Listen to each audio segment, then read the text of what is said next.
그냥 어둠 속에 지내는 거예요. 그 악순환이에요. 절대 그렇게 해서 좋아지지 않습니다. 좀 반성을 해야 돼요. 한번 오세요. 안녕하세요. 성형외과 전문의 김재원입니다. 지난 시간에 이어서 다시 한번 얘기를 하는 그런 시간을 가져보도록 하겠습니다. 선생님, 저 수술했던 병원 원장님이 귀 변형이 많이 왔더니 70~80%는 1년 안으로 다시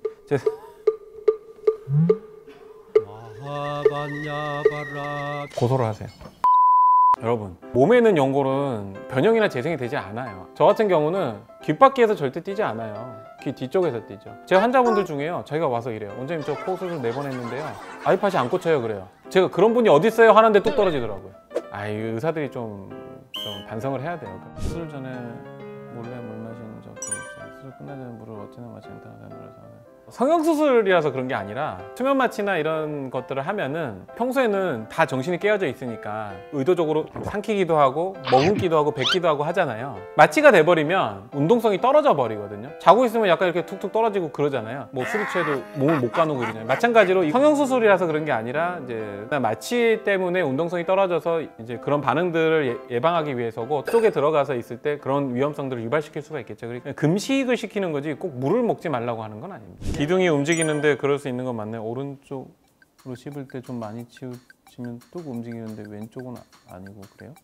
기둥이라고 하면 이 비주를 얘기하는데요. 비주는 원래 움직여요. 특히나 이제 동양인처럼 코가 좀 발달이 약한 연골을 가진 사람들은 바닥이 약하기 때문에 이게 많이 움직여요. 그리고 만져보면 그냥 붕 떠 있는 느낌이 나거든요. 환자분들이 좀 오해하시는 경우들이 있어요. 이제 늑연골을 써서 수술했어요 했는데도 만져보면요, 그냥 설렁설렁 움직이거든요. 어떤 재료를 써서 뭐 절대 안 쳐진다, 어떤 재료를 써서 뭐 움직이지 않는다, 이런 건 아니고요. 수술을 어떻게 했느냐가 더 중요하다고 보시면 돼요. 심지어 이제 요거는 조금 다른 얘기겠지만, 원장님 실리콘이 많이 움직여요 이러고 오시거든요. 실리콘이 안 움직이는 게 좋겠죠. 하지만 실리콘이 움직인다고 해서 뭐가 문제예요? 문제 아니에요. 실리콘이 움직여서 돌아가 있으면 문제죠. 내가 일상생활 하는데 그냥 모양적으로 봤을 때도 괜찮다, 움직인다고 해도 모양이 괜찮으면 괜찮은 거죠. 그죠? 이렇게 움직일 때 딱딱딱딱 소리 나는 분들이 있어요.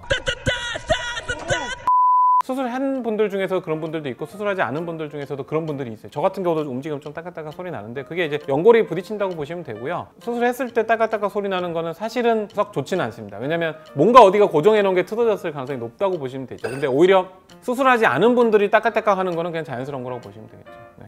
현지 6개월 됐는데 코가 조금 들려 있어요. 3개월.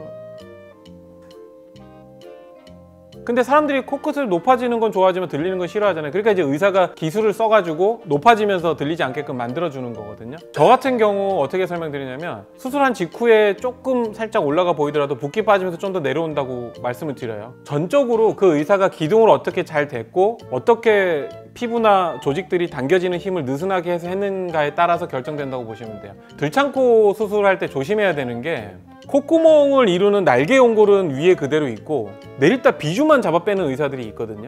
콧구멍이 더 패인 것처럼 보이겠죠. 이제 그렇게 되니까 귀연골 떼다가 비공 내리게 한다고 여기다 또 연골 이식을 하자고 하거든요. 그 악순환이에요. 절대 그렇게 해서 좋아지지 않습니다. 기둥을 세웠으면은 날개 연골을 그 위치까지 다 끌어 당겨서 고정해 줄 수 있는 기술이 있어야지 굉장히 좀 폭달돼야 할 수 있는 수술들이죠. 비공 내리기라는 수술. 만약에 이분이 3번을 수술했다 그러면 제가 하는 일이, 3번째 수술한 거 되돌리고, 2번째 수술한 거 되돌리고, 첫 번째 수술한 거 되돌리고 해서, 이 사람이 제일 처음에 수술하지 않았을 때 코처럼까지 만들어 놓고 그렇게 안 하면은 하나 많아요. 이거 재수술은요, 모양이 안 바뀌어요.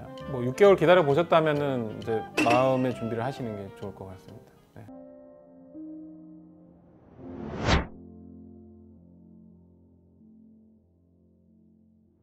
코 수술 받은 지 1년 됐는데 비강 연골이 부족해서 코 깁스 풀자 실리콘 자체가 중앙에 있지 않고 옆으로 치우쳐 넘어 삐뚤어진 게 눈에 보일 정도였습니다.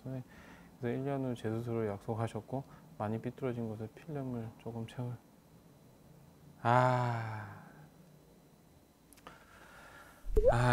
이분은 한번 오세요. 코가 삐뚤어졌는데 1년을 기다리라고 한 것도 좀 이해가 안 되고요. 자기 코 삐뚤어졌는데 1년 있으라고 그러면 있겠어요?